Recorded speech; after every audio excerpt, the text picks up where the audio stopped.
welcome. Thank you all for participating today. My name is Julia. I lead Code4Development, IDB's open source initiative. Before we start, I just want to do some housekeeping. So the first housekeeping is if you registered for this event, that doesn't mean that you're registered to the network. So make sure that you have you have inputted your information in the link that is on the chat and registered for the network to make sure that you have access to all the advantages that the network offers. The second housekeeping is that we're going to announce our big winner for Code4Development annual award the first week of December through our email and through our Slack channel. The winner will get to participate in the Developers Week in 2023 in San Francisco with all expenses paid. So we're very excited. I also want to public thank Jenny Hernandez, Elena Fernandez Lopez, Juan Vila, Juan Pablo Zorrilla, y Sergio Andrés Ejera. They were in the last implementation workshop on IDB social data, a tool that is written in Python, in R.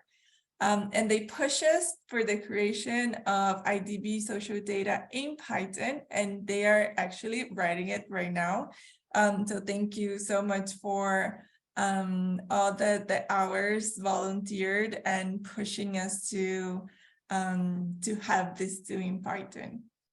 I also just want to state how happy we are to be here with you today. It has been an amazing year. We now have more than 1,000 members at the network, and we had more than 2,000 people that has been to our events this year. We show you and taught you how to implement more than 10 open source tools throughout 2022, and this is just the beginning. After all, we have 140 open source tools in our platform, and this number is only increasing. We're already planning a lot of surprises for you in 2023, and we hope that this network becomes a true partner for you when it comes to implementing open source tools. Finally, to recap our mission at Code4Development, we were the first, the IDB was the first development agency to create an open source repository focused on government. We created Code4Development in 2017 because our developers were developing a lot of digital products for our clients, and we always saw these products as public goods, and we needed a channel to reach more and more governments in the region. And since then, now we have, as I said, 140 tools, more than half is tools from outside. So we have partners with startups, NGOs, and governments to share those open source tools that can be super strategic for governments in Latin America and the Caribbean. And so we're extremely happy to have here today the amazing team from Husan, a scale-up based in Nepal that developed Rahat, to close with a golden ribbon, our last event of the year. Rahat is an open source blockchain-based cash and voucher assistant platform to support vulnerable communities. Rahat manages and monitors the flow of transactions in token distribution projects, maintaining end-to-end transparency for humanitarian agencies who need transparent, efficient, and cheaper way to distribute cash or goods in emergency response. Please be sure to add your questions through the chat, because we'll make sure that we stop along the workshop and answer all of your questions. So without further ado, it's my pleasure to introduce you to Subhana, our today's first presenter. And I want to send her a special thank you and to send the whole team of Rosan a special thank you because it's actually 2 p.m. to 8 a.m. in Nepal. 8 a.m. It's a big compromise to share open source to at 2 a.m. So thank you so much, and the floor is all yours. Thank you so much, Julia. Thank you so much for the introduction. So hello, everyone. I am Subhana, Stakeholder Manager of Rahat. So we are really glad to be part of this workshop. And actually, as Julia said, it's 2:55 a.m. here in Nepal, and we are awake at this hour sharing our solution with you guys. And we are really excited to share our solution and to this wonderful audience. So without any delay, I'll just continue my presentation. So this session is actually divided into 3 sections. So first part, which I will be presenting, is basic about Rahat and blockchain. And second part will be more into technical details of Rahat, and third will be Q&A. So, okay, let me start with my team. So we have in the screen, you can see in the screen that this is our team. So 4 of us are here today, Nishu, Manjik, Avas, and myself. So we'll be here throughout the presentation with you all. So now starting with my presentation, can you move to next slide, Nishu? Okay. So Rahat, our blockchain product, as Julia also explained, so it's a Rumsan solution. So Rumsan is a blockchain company focused on social impact based in Nepal. So we are part of the UNICEF Innovation Fund startup portfolio with blockchain to strengthen financial inclusion globally. So can you move to next slide? So Rahat is an open source blockchain-based cash and voucher assistance platform to support vulnerable population and build greater financial inclusion. So we also have this 4 SDGs we support. And can you move to the next slide? So Rahat uses blockchain-based tokens that can be pegged to a unit of local currency or can be pegged to commodities and cash.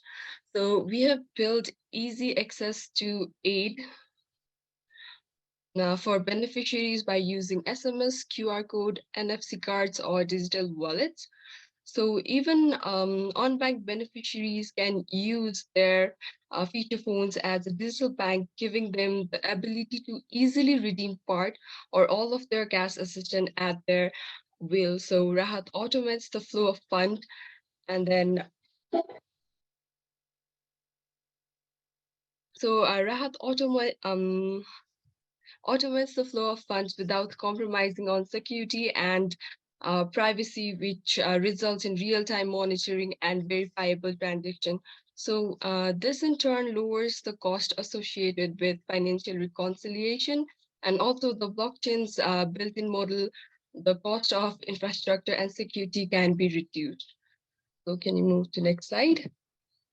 So last year, with UNICEF Ventures Fund support, we developed and tested our solution impacting over 5,200 beneficiaries, including women in maternity, elderly, and school children in Nepal. So we have worked with various partners, including the Nepal Red Cross Society, and are now currently in the midst of a large-scale pilot with UNICEF Nepal and the local government to support 1,500 households in rural Nepal.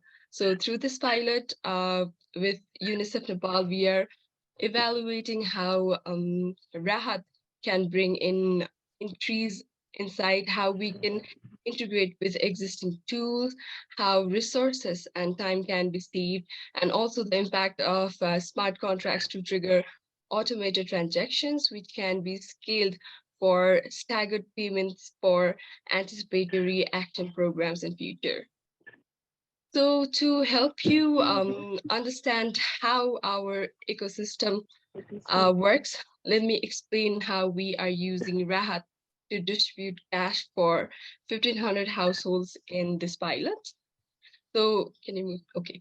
So we have divided the pilot into 3 stages. So pre-distribution, during distribution, and post-distribution. So in pre-distribution, as you can see in the screen, so we have verified and enrolled the beneficiary into Rahat system using Kobo Toolbox, a third-party tool, and integrated the data directly to the dashboard, and these data are visually reported in the dashboard. So the local partners and the UNICEF country office has access to their own customized dashboard. So in this pilot, we have 2 authorities, UNICEF Nepal, with whom we are doing the pilot, and they are the funding agencies, and the local partner, they are the implementers. So they both need to approve the token assignment procedure. So we have a multi-sig trigger feature that works on the basis of smart contracts. So UNICEF and the local partner will have to activate the project and trigger the token assignment. So then the token will be automatically transferred to the beneficiaries after the confirmation of the project from both the users. So once the token is assigned, the beneficiary will be receiving automated SMS with the information about aid distribution and its details. So this feature was introduced focusing on the anticipatory action. So now moving on to second stage. Can you change the slide? Sorry. So second stage is during the distribution, where the beneficiaries with QR code and phone goes to the assigned vendors to redeem their token. So in this process, the beneficiary will go to the vendor, and the vendors will be using vendor app, which allows the token to be transferred from phone numbers or QR code to the vendor's wallet in the real time. So beneficiary with phone will receive OTP after their number is entered to the vendor app, and the OTP is used to confirm and verify the transaction. So likewise, beneficiaries with QR code are provided with a PIN number, and this PIN is also used similar to OTP. So it is also used to confirm and verify the transaction. And these transactions are recorded in blockchain and are also visible in the dashboard in real time and can be verified through Block Explorer. So as you can see in the next screen, so this is the screen where this is the Block Explorer screen. So our transaction can be verified as such. So on to the next slide. So finally, the third stage, this is the post-distribution stage. So in this stage, UNICEF and local partners will be able to see and download the reports to the project to Rahat online dashboard. So in Rahat, as I mentioned previously, so we have used blockchain technology to record the transactions. So blockchain in essence is a database or digital ledger to store information. So the information once stored in the blockchain cannot be altered. So we can deploy Rahat in our own blockchain in a private network where only specific user can store information in the blockchain, like intranet.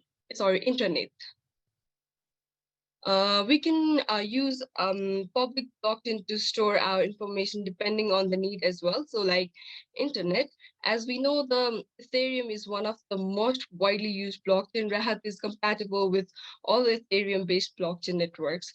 So why are we using blockchain for Rahat? So there are some benefits of using blockchain in Rahat. So one of the reason we use blockchain for Rahat is that blockchain already is an open source, tried and tested secure infrastructure to store information which has been used to store cryptocurrency transaction, and the blockchain transactions are transparent, easily viewable, and auditable by stakeholders. So having all these benefits, there are also a few challenges that we have seen.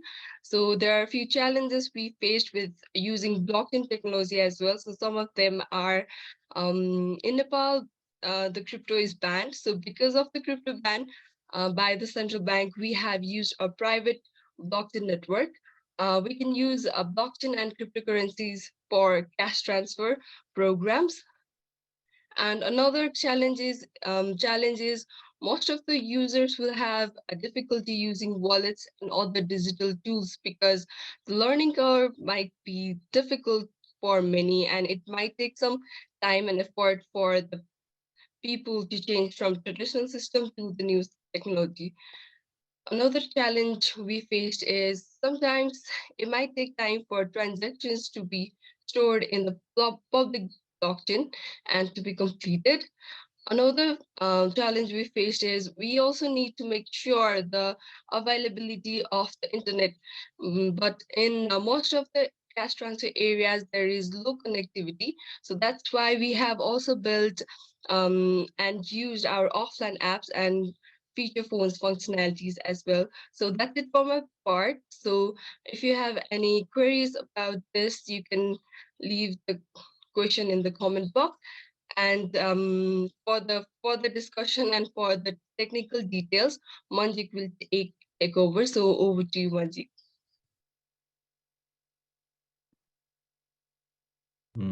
Yeah.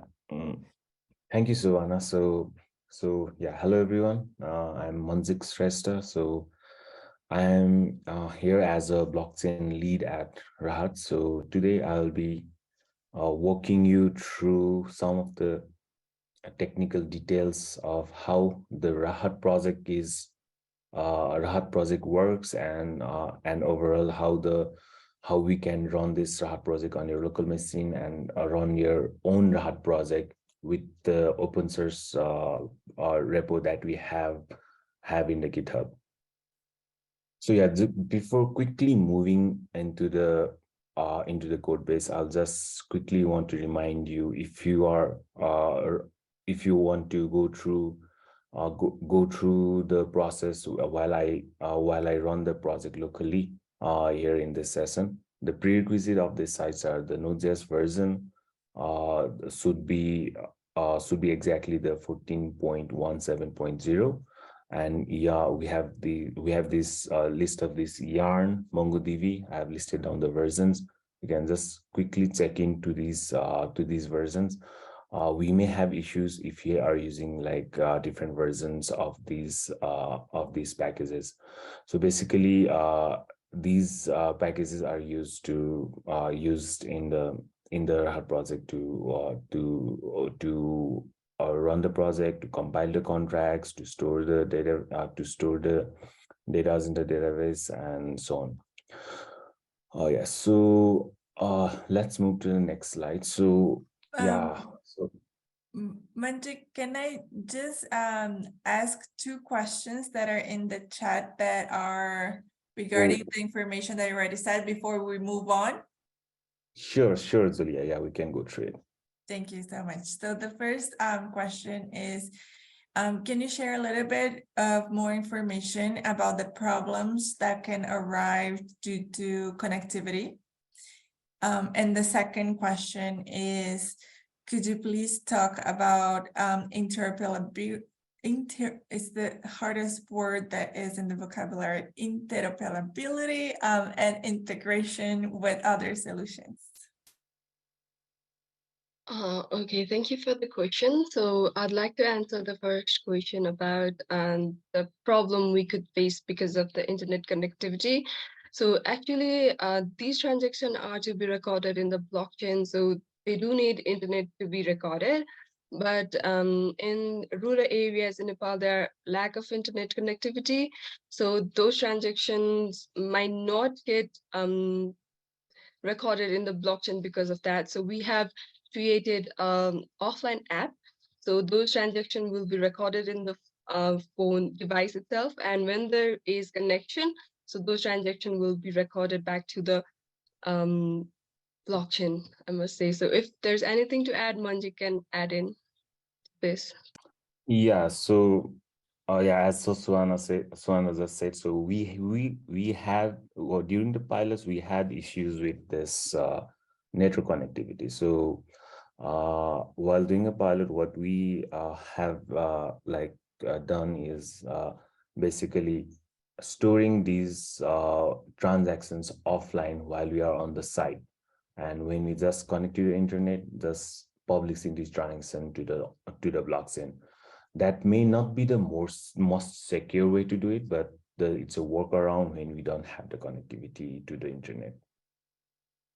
Yeah. So I think we are clear on that. Should we move to the next question?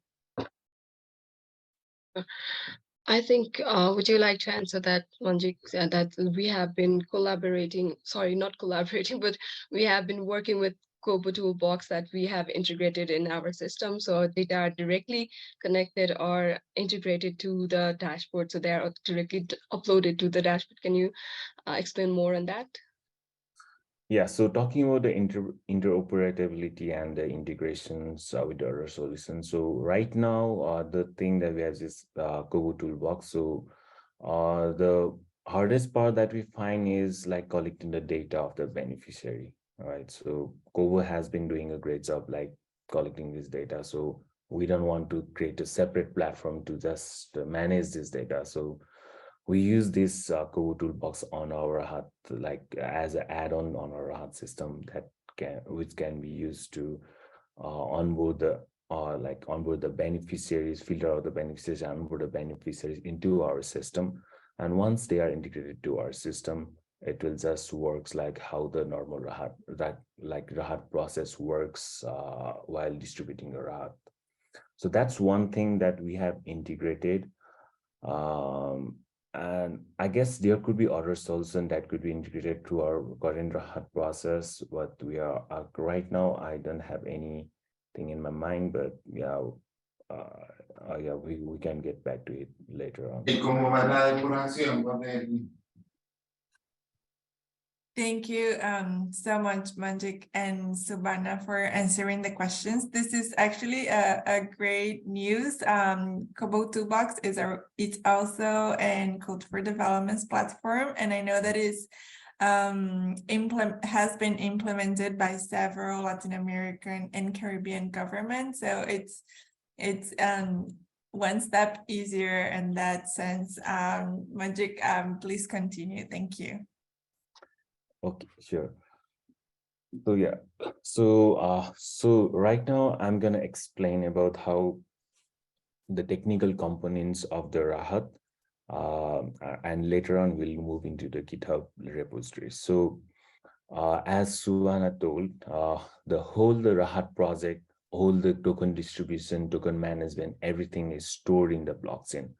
So talking to blockchain, we are currently using the EVM based chains. This is basically Ethereum virtual machine, right? So so the product that we have built could be deployed on any EVM based chains. For example, Ethereum is obviously one of them. It can be Polygon, it can be, if you are going public may not be the right and maybe the good platform to deploy this Rahat project, but EVM based chains, like for example, I can say like Binance, Polygon, Phantom, these are the EVM based chains which can be deployed, which can deploy this Rahat project too. And obviously we can create our private Ethereum EVM based chain network. We can deploy this Rahat project to that private chain and run the Rahat process. So for our pilot project, as Suhana told, we have been running our private network with the UNICEF and are running the project during the pilots. So yeah, so there's the blockchain networks, and the other important part is the agency dashboard. So this is basically the dashboard used by the agency to manage, to distribute, to track the tokens to the beneficiaries. So agency use this dashboard to manage the project budget they have created and distribute the tokens for the specific beneficiaries. Now, once the beneficiaries get the tokens, the beneficiaries tokens will be assigned to the beneficiaries' phone numbers or some of their identities, right? So we have these beneficiaries data, we have these beneficiaries phone numbers, so we assign these tokens to the beneficiaries phone numbers. Now, how they are gonna implement, they are gonna spend these tokens is they have to go through that register vendors. So vendors can be someone like a shopkeeper, someone like who can convert these tokens to the cash. Now beneficiaries can go to that vendors and redeem those tokens to the cash, or if they want, they can redeem those to the goods or commodities as per the Rahat project that we have defined, right? So in this process, beneficiaries doesn't easily, a vendor cannot easily claim the tokens from the beneficiaries. So vendor has their own wallet. Vendor has to enter the beneficiary's phone number and claim the tokens. Right now, the one important component comes into play is the OTP services or OTP Oracle services, which is basically a blockchain Oracle services. So what it does is it tracks the events in the blockchain network, what's happening in the network. So if vendor is trying to claim some tokens from the beneficiaries in return of some of the goods or cash, then when OTP Oracle services tracks that events and send the SMS as one-time password to the beneficiary. Okay, so this vendor is trying to charge like x amount from your balance from your account. So once the beneficiary get that SMS one-time password, if the beneficiary shares their one-time password with the vendors, that now the transaction succeeds. Now vendors can claim the tokens from beneficiaries account. So right in this process, beneficiaries don't have to use any app or anything. They just need one feature phone where the SMS works, right? So they can claim the token from the beneficiaries to your vendor wallet, and that's how the transaction completes. So in this whole process, all the token transaction is tracked through the blockchain. Now I'll go through the GitHub repo, like explaining each of these component, and we can run these component locally in our machine, and then see how the Rahat works. Later on, I'll give you a basic demo of how the minimal demo, I will say, how the Rahat system works. So yeah, I'll present my screen now. So before going further, if you have any queries, I would like to take any questions if you have, and that will be, after that will be more of a technical, like going through the codes and everything. Yeah. Is there any questions, or can I move forward? There's just one question. If the voucher can be associated with incentives such as kilometers walked in a week to incentivize healthy habits. That's an interesting concept, right?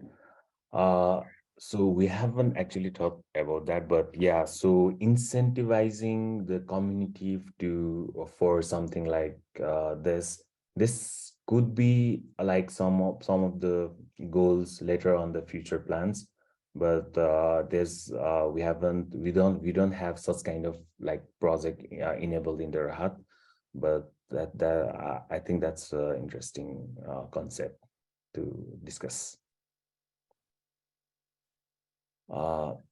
So do we move forward? Yeah. Okay, so this is the Rahat repository. The link is shared in your chat. This link is shared in the chat, so you can go through it. So here are a bunch of the repositories you can find. We'll quickly go through few repositories. Yeah, so we'll quickly go through the few repositories, like let me see. Yeah, so this is the Rahat repository. So this Rahat repository is basically the core backend repository of our project, which handles all the API data of the Rahat project. So next we have is the Rahat agency, which is basically the front-end application that the agency uses to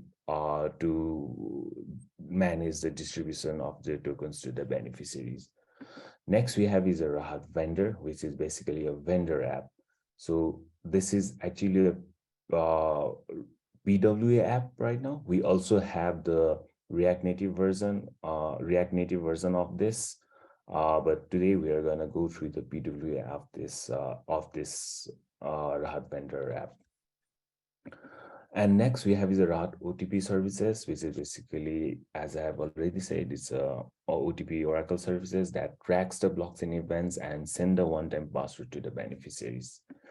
And similarly, we have a wallet. I'll later, after the setup, I'll quickly walk you through what the purpose of this this wallet project in this Rahat in Rahat. Okay, so yeah, let me quickly, I have already cloned all of this repo in my local machine. So yeah.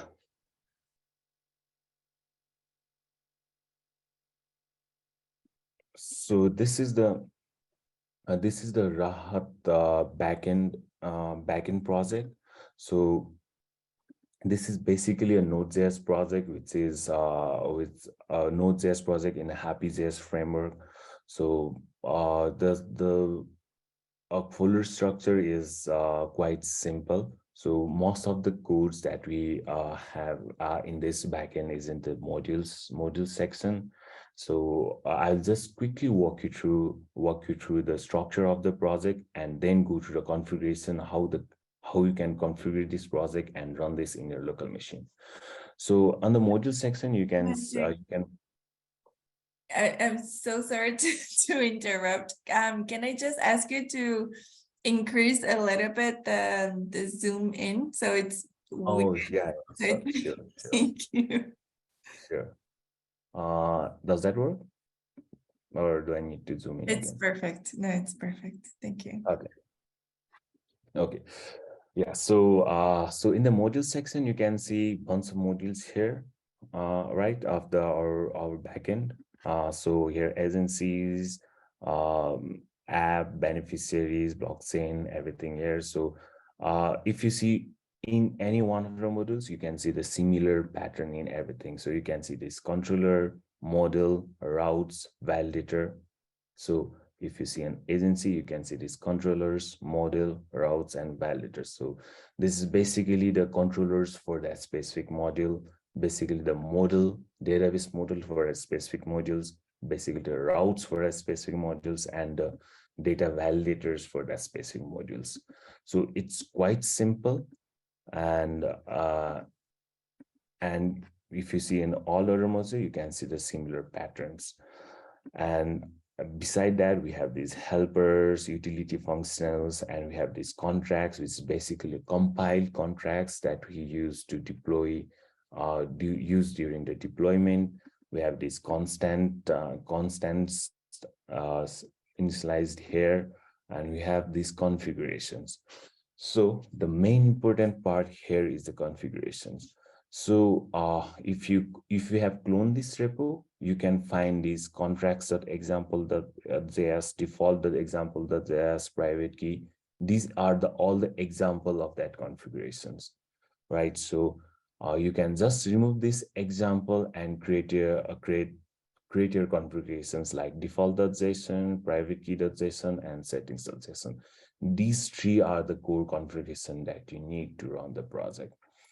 So in the default.json, if you see, this is the main configuration that you're gonna do to run the Rahat server, right? So if you see on the app side of this configuration, you will see some of the name, port, secret for the JWT specified, and the main thing is the database is specified. So we are using a MongoDB. This is just the MongoDB part of that specific database, and some of the configuration of the email, SMS, and everything there. And next thing that we have is the services part thing. So this is basically the external services that the backend uses. So currently we have multiple SMS services configured here. We have our own rooms and SMS services. We have our local SMS services. So if you guys want, we can also have these Twilio SMS services that work globally, right? So we can configure these SMS services. So these services will be used to notify the beneficiary about the token distribution. And next thing that we have is the blockchain part. So this is the main configuration that we're going to do to specify where this project is gonna be deployed. So currently here you can see it's the test network.isotl.io. This is basically our private chain that we use. If you guys want, you can use this chain too. All right, this private network too. And if not, you can use any public gateway RPC URL or any local blockchain network. If you would like, you can just change this configuration as per your requirement. And yeah, so these are the basic configuration that we have. So let me just okay, so go to this terminal, and yes, okay. So if I start this project with basically changing this database name, I can just start this project yarn start. Sorry. Okay. So yarn start, it's just simply starts the backend server. All right. So the server is running at localhost 360. Now let's go to our browser and check what's running there. Yeah. So in the localhost 3601, if you see in the / documentation part, we have all this API documentation documented here.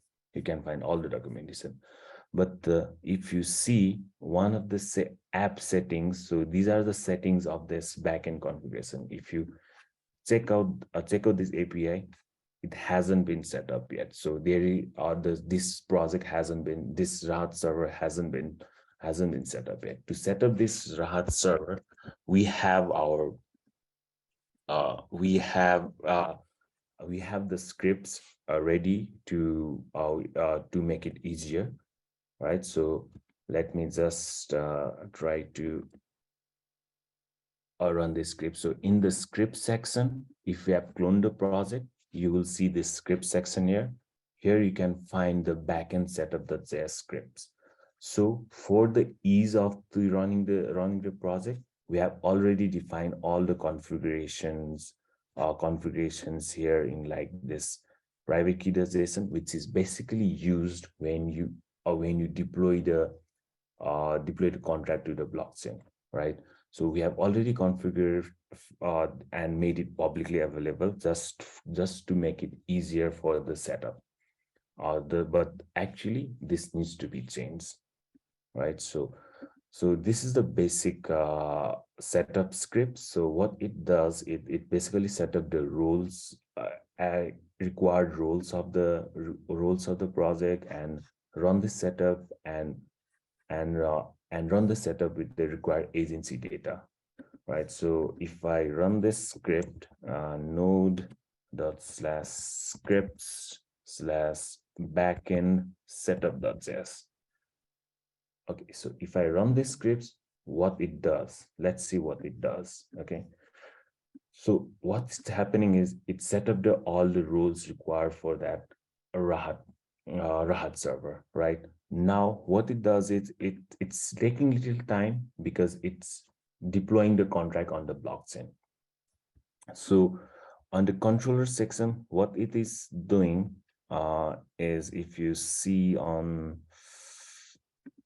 app.controller.js, so it is setting up the contracts. This is the function it is triggering. So if you see, it is deploying the ERC20 contract, Rahat ERC20, which is basically a token contract, right? Standard token contract. We have the Rahat ERC1155 contract, which is basically basically a multi-token system. It is we are using this contract to distribute the packages to the beneficiaries. And also we have this Rahat and Rahat admin contracts to manage the budget and distribution of these tokens to the beneficiaries. So once all the contracts are deployed, all the setup is completed. Now your backend server is ready. So if you again run the project with yarn start.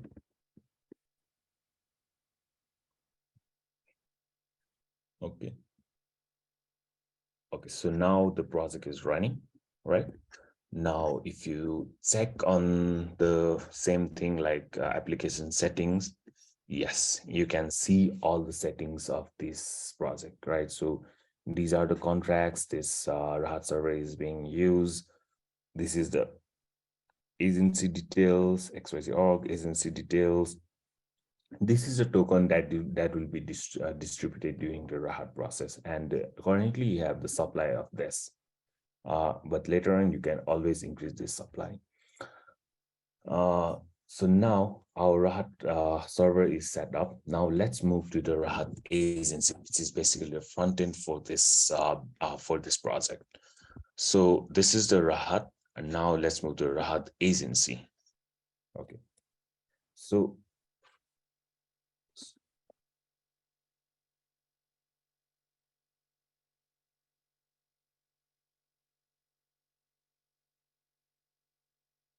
okay, let me just go to okay. So this is basically a React app. If you see, this is basically React app. There is not much to not much to explain, I guess, because this is a simple React app. And if you see in the modules here, you can see all the modules or components of this front end thing here. So there's aid. This is basically a project, and there's authentication that handles login. So these all are the components only. I won't go through all of this React project. So the all of these components, I'll just walk you through the configuration that we have for this project, React project. So the configuration is on the environment variable. So if you see, the main important environment variables are API server. So this API server is basically the previous server that we just run. This is basically a localhost 3601. It's basically the server that is just run. It's running on 360 port, right? So this is the API server, and similarly, other configuration are some blockchain network RPC URL. And one thing that we have is a blockchain faucet. So faucet services is basically when you add extra user to that to our system, the user needs some gas fees, which is basically the EVM terms to pay for the transactions, right? So to pay for a transaction, you need to have some of the currency of that specific network. So these faucet services can be used to automatically transfer these gas fees to the specific wallet or specific users to make it easier for a user to get onboarded. And we have this Explorer, and we also have this Rahat API fundraiser. So this is something we are actually currently working on. And this is the fundraising project. So that will be used to raise the funds from the public, and will be used to distribute Rahat through this Rahat platform. And this is basically the API inputs of that fundraiser that we integrate, that we will integrate in this Rahat project. And basically the IPFS gateway. So one thing that I missed while setting up this backend thing is IPFS.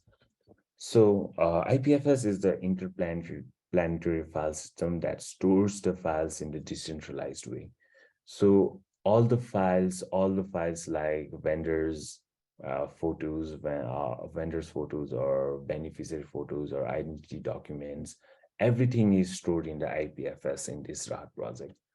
But IPFS is private in this sense. So it's not stored in the public sense because it's PII data that we are storing, right? So we have created our own private IPFS farm to store these documents and these files. So this is basically the IPFS gateway that we'll use to to basically get the files from the IPFS. So let me just start this project. Okay, so basically I've already installed everything, every packages in this. So you can just simply do yarn start now. Now, basically this will start the React project here. So if you can see, let me say, so it will take few seconds to start. Yes. So I'll just log out. So that's on the previous session. Okay, so this is what the login page of the Rahat system, Rahat agency dashboard system looks like. Right. So if you this has started now, this is the login system. So if you see, there is no username and password to log in. We just have one QR code through which you can log in. So if you remember previously, I have told about this wallet repo that we have. So this is basically a Rumson wallet that we have. Rumson wallet, which is basically like a simple blockchain-based wallet, similar to MetaMask or any other wallet that can be used to store any cryptocurrency. And we have created our own wallet, Rumson wallet, and used it to log into our Rahat system. Here we don't have a username and password way of logging into the system. Every user needs to have this wallet in your mobile app. They will simply scan the QR code in the mobile app and log into the system. With that way, we can decentralize the login system of the users. So even the backend gets hacked, no one can get access to the users data. Users login information is never exposed to anyone. It always in the client side. So that's something we thought of about, like decentralizing the login system too, right?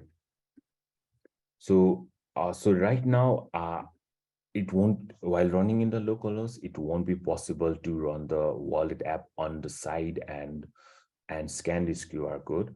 So if you guys are curious, we have this rumsonwallet.com. This link will be shared in the chat. If you go through this rumsonwallet.com, so this is basically a wallet, a simple wallet. So right, so if you can just unlock this wallet, right, and use this wallet to scan the QR code, right? So you can scan the QR code and you are good to go with you are good to go if you are a verified user. Now, yeah, so for now, we have prepared a scripts for you to run it locally. So if you go through the Rahat repo and go through the script section, you can see one backend QR login scripts. So what it basically does is, locally, it's hard to test the QR login locally, right? So that's why for the development, we have this script. You can run this script to basically log into the system, right? Okay, so let me just try to run this script. So what this script requires is the data from that QR code. So we have logged this data here. in the console. So if I refresh the QR code, you can see this, you have the QR data here, right? So these are the QR data that needs to be signed by the Rumson wallet. Once the Rumson wallet signs and verifies it, and it is being verified by our backend server, then we can basically log into the system. Let me just quickly fix this. Sorry.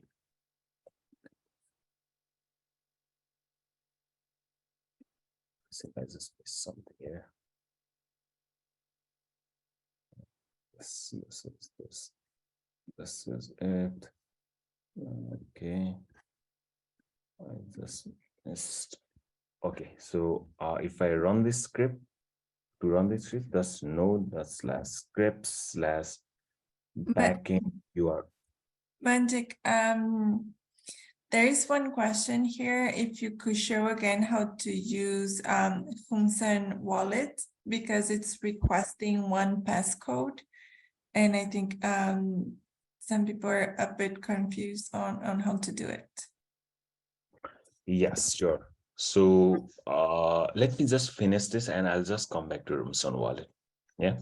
So if you see, I just logged into the system in the localhost. So what it does is the work done by Rumson wallet. Rumson wallet basically sign this data and send to this client through the WebSocket, right? So once I run this script, it basically signed the data using this private key that we have here, and send the data to the front end. And once it's verified, we are now logged in.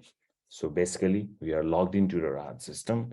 And now basically you can just create a project, add your beneficiaries, register your vendors, and run the Rahat process. Now I quickly walk you through the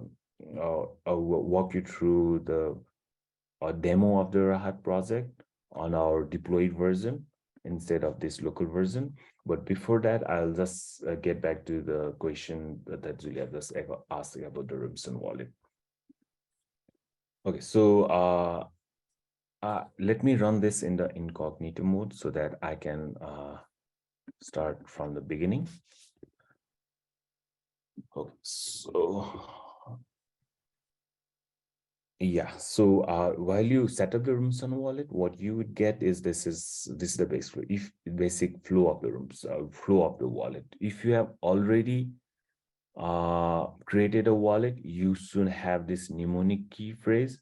So you can just set up your passport and enter a mnemonic key phrase here. If you have this key phrase, you can get this from, if you want to import wallet from the MetaMask or any other wallet, you can just fill out these mnemonic phrases here and run the Rumson wallet. Or if you are new to the wallet, you don't have idea about the seed phrase, what the mnemonic is, right? Then you can just create a new wallet. All right. So while creating a new wallet, it asks for a passcode. So you are actually setting a passcode for your wallet, right? So you're not, this is asking for a passcode that like a device lock passcode that you are setting up, passcode for a wallet. So once you verify those passcode, you can create a new wallet. So now once the wallet is created, you will get this dual mnemonic seed phrase. So these seed phrases are very crucial. So you need to have this written down somewhere in case you lost the wallet. The only way to recover the wallet is through this seed phrase. So I'll just make sure that I have backed up this seed phrase. Now, yeah, I'm in the Rumson wallet. So the passcode that we have recently set, when it comes into play, is once you reload this wallet, the wallet is locked, right? So if you want to unlock, you have to use the passcode that you previously set. Okay, so now wallet is unlocked. Now you can use the wallet as you like scanning the QR code and sending the transaction, or you can have these assets. So you can store multiple tokens, like if you want your Rumson wallet, if you want this other tokens like Matic tokens or other BAT tokens or any tokens that you want, you need that contract address. It's more technical, I understand, little bit technical, not easy to understand for the layman's to what the contract address is, how to set it up. So it's Dumson wallet is basically used by the developer for right now. So that's why so you need to have this contract address, and it will just query all the tokens that you for the from that contract address and add your tokens to this asset section. So this is the basic introduction of the Rumson wallet. And also currently we have this Rumson network. You can see this Rumson network. This is the private network that we have. If you want to change the network, you can just go to the settings and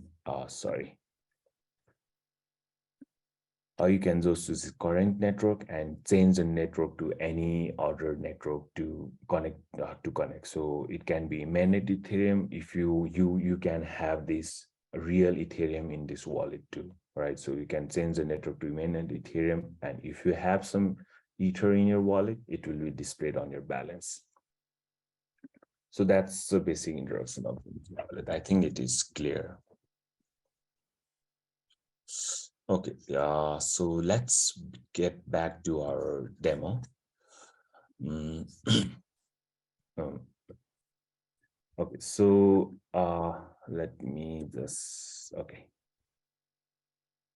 so this is the site agency-nft.rahat.io. The site will be shared on the chat. So this is basically the deployed version that we use to demo the how the Rahat process works. It doesn't have a real data. It's just for staging and for demoing how the Rahat works. So if you see, let me just start with the login, right? Let me just check on my phone if I have the Rumson wallet here. Yes, I do have. I'll just make sure I have this wallet. If I log out of this dashboard, now I can simply scan the QR code from my phone. All right, and it will log into the system. Yeah, so easy and secure way to log in. Now, once I'm logged in, so you can see this all the dashboard details. Like currently I have 22 projects, 150 beneficiaries or 6 vendors. That's all the dummy data that we have here. And yeah, in the projects, I can see we have this list of projects that we are using. So if you see the balance, it's taking a little more time to load because we are querying everything from the chain, right? And blockchain is a little slower. And so, yeah, here we have tokens, 800 tokens for a specific project. You can go through the details, right? You can go through the details. You can see the beneficiaries, vendors that they have. Oops, I think something's wrong here. Yeah, let me get back to it later. So, yeah, we have this beneficiaries, list of beneficiaries. So if you see, you can go through the beneficiaries and issue token to that specific beneficiaries. So currently, if you see, this beneficiaries has the balance of, it's taking some, okay, so this beneficiaries has the balances of 1,000 tokens, right? You can go through this and select the project and issue tokens to the beneficiaries. Okay, so we can issue tokens to the beneficiaries, and later on you can also onboard the vendors through this section. So we have this vendor app here. Let me go through it. Yeah, this is the vendor app. So we also have this Android version, and this is the PWA app of the vendor. It's running on the browser. So if you go through vendor.nft.rahat.io, you will be redirected to the registration as a vendor. Once the vendor registers, it will, the registered vendor will be shown here. Now the agency can simply approve or decline that specific vendor. So currently this vendor is active. Now I have to go through this. So I'll just show you the process that we previously described, how the token flow works from vendors to the beneficiaries, right? So if you go through beneficiary, I can see that this specific beneficiary with phone number, this is the dummy phone number, right? So with this phone number, it has 1000 tokens, right? You can see here 1000 tokens. Now, if I go through the vendor app, now beneficiaries go to the vendors. Now they want to cash out something or buy some commodity, buy some goods, or cash out these tokens to their local currencies. Then that specific beneficiary go to this vendor and shares their phone number or the QR code that has his phone number. Now vendor can simply type their phone number, right? So the vendor will ask for their phone number, vendor will type the phone number of that beneficiaries, and if they want to continue the transaction, they charge for the vendor. So how much amount the vendor want to charge the beneficiary if the beneficiary is buying some goods? Okay, so let me charge 100 tokens, okay, for the beneficiary. Now vendor is going to charge 100 tokens, right? So now what happens it will send the one-time password to the beneficiary's phone number. Now currently we have mocked this up. So currently the OTP that will be sent to the beneficiaries is 9670. So if you see this specific beneficiary will get this code in their mobile phone number. Now once they charge the token, so once the OTP is verified, the transaction completes and the 100 tokens will be transferred from beneficiary's account to the vendor's account. So if you see, this is a transaction receipt, and if you see after some times the token balance should increase, right? So it has a 300 token balance, and if you see in the beneficiaries, if I refresh this page, this specific beneficiaries token has to be deducted from previously. I think it has 1000 tokens. Now it should have 900 tokens, right? So beneficiary is able to spend your tokens and spend your tokens to that specific vendor. So all of these token transaction, we haven't stored anything on the backend side. Nothing is stored on the backend. It's all done through the smart contract. It's stored on the blockchain.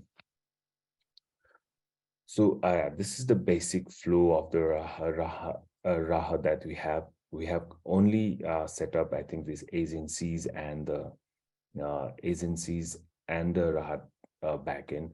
Similar to that, we also we have this Rahat vendor.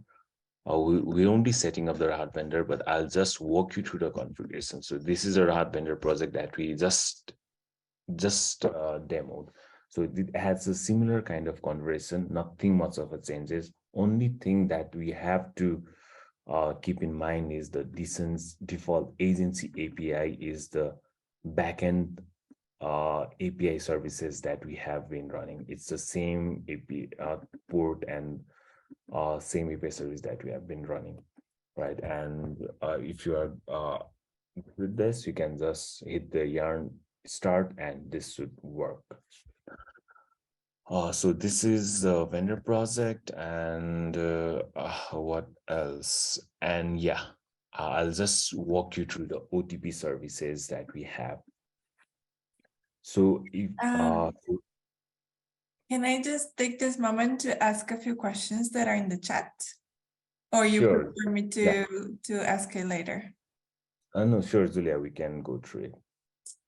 So the first question is, in the beneficiary data attributes, do you have the possibility to save biometric data or two-phase validation I ask because of the issue of violence here in my country, if the beneficiary loses or get his phone is stolen.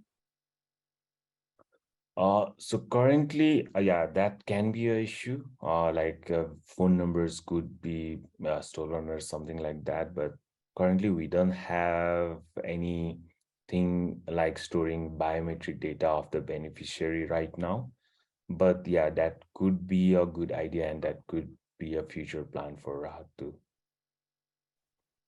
And a second question is, what can be done if the agency enters the wrong beneficiary's phone number? Okay, so yeah, so before the beneficiaries get onboarded to that specific, sorry, let me just go through this.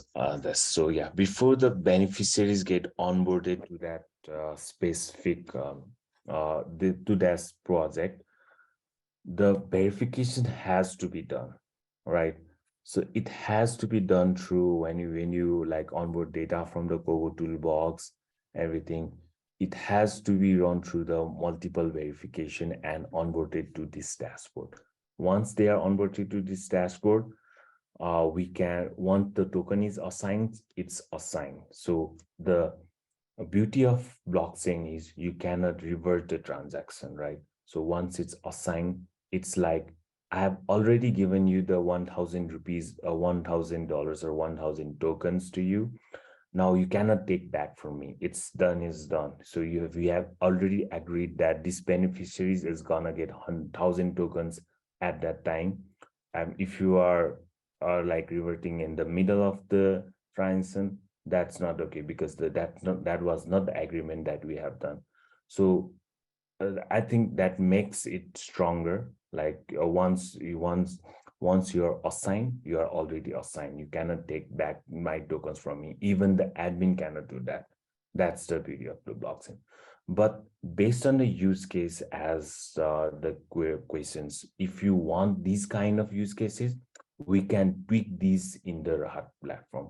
So on the UNICEF project that we have, we sometimes miss the beneficiaries' phone numbers and this. So we had done some of the configuration things. So we have done some of the like changes as per the requirement. We have done the changes and that could be done, but it's totally up on the use case, I would say. Yeah, does that answer the question, I guess?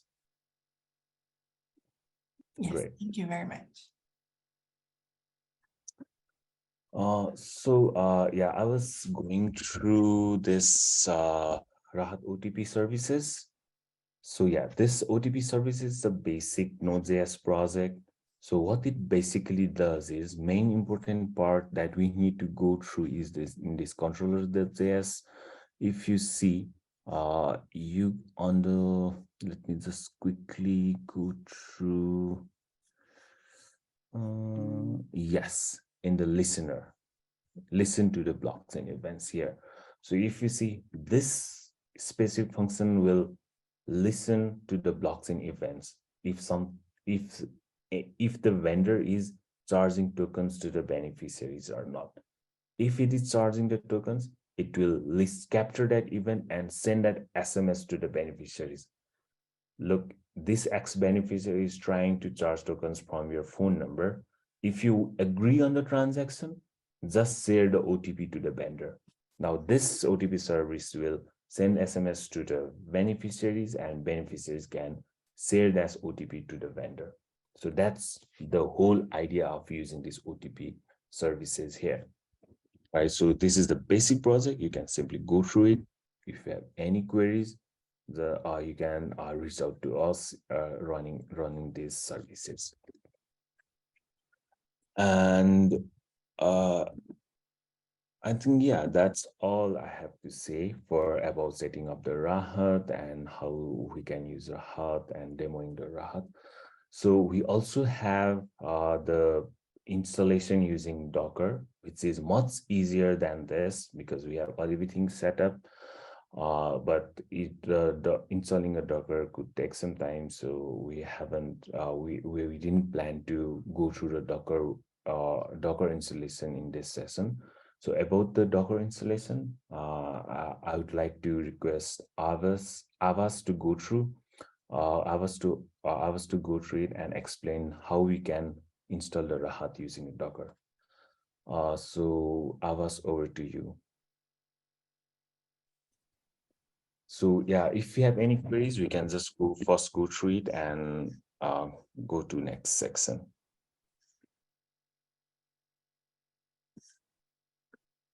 Okay. Let me stop sharing my screen. Avas, over to you. Thank you so much. Hello, everyone. My name is Avas, and I look over the DevOps side of things in Rahat. And I will quickly guide you guys through the process of running Rahat using Docker. So let me share my screen.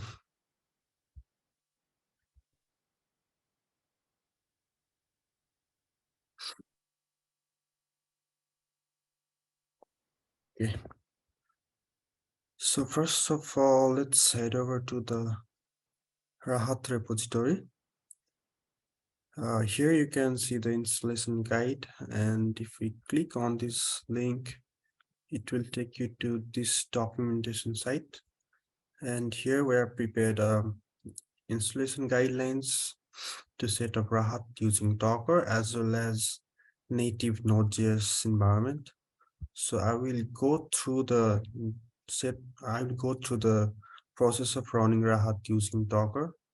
So we have this script prepared here. So what this script does is it clones the required repositories and then basically creates the required configuration files from example configuration files, and then also the environment variables required for our React application. So this is the directory structure that we're going to follow to run Rahat applications. And this directory structure is automatically created by this script. So if you want to inspect what this script has, you can copy this link and then go over to this link. So this is the content of this script. So you can inspect what this does on your own time, on your own pace. So right now I'll copy this whole thing and then I'll paste it on my terminal and show you the step to set up everything required for Docker. So I'll paste this script here, and then what this does is it basically creates a directory named isotya-rahat, and then inside this directory it clones the required repositories. So it's now cloning multiple repositories. So you can see Rahat agency, Rahat vendor, and then our main Rahat backend server. So after this is complete, you can see that we have a new directory named isotya-rahat.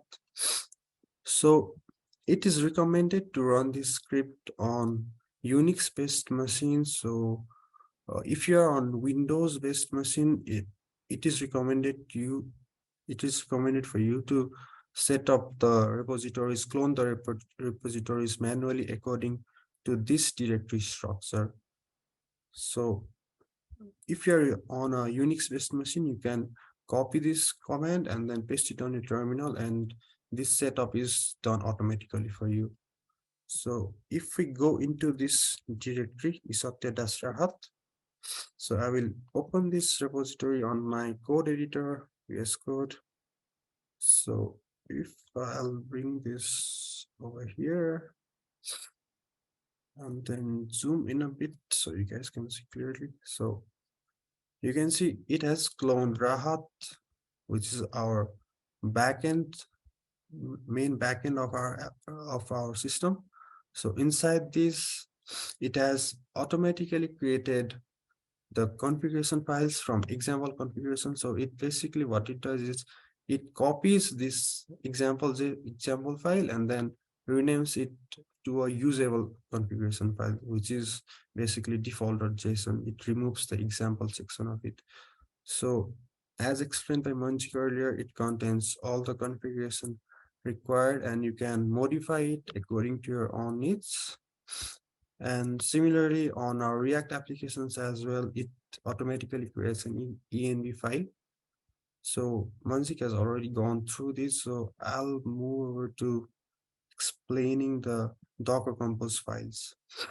So on Docker Compose section of this Rahat application, we can see that we have defined Rahat server and then agency applications and other required front-end applications, and then also Rahat MongoDB. So these are all based on Docker containers. So it is required that you install Docker first on your machine so that you will be able to run these containers. So this is the production compose file. So what the main difference between the .dev or development compose file and the production compose file is that the React applications are actually, first of all, dependencies are installed in the React application and then built so that the overall image size is optimized and then minimized and then served over an Nginx container so that it can be served over minimum resources. So that's the main difference between a production Docker Compose file and a development Docker Compose file. And another difference is hot reloading. So if you want to run, say, Rahat applications and make some changes using Docker, then you should have to use the development file. But for this demo purpose, I'll be building the production Docker containers. So to run production build of Rahat application, head over to this section of our documentation, and then you simply copy this code block and then paste it on your terminal. So you paste it on the directory where the repositories are cloned by our script. So that is the isotya-rahat repository. And then you simply paste this command and then hit enter. So what this does is it builds our application, it builds the dependencies and everything that's required to run, and it will take some time. So I have already built those applications, so I'll cancel this process for now. So you should have to wait until this process is completed. So depending upon processing power of your machine and internet speed, it might take some time to be completely build all the images required. So after that process is completed, so if you type Docker images on your terminal, you can see that similar to mine, you will get to see these 4 images built for you. And then after that is done, you can simply copy and paste this command on your terminal, and then it will start up all the required containers. So this is the production build of Rahat. So you can see that our server has started. Now, if I head over to, say, localhost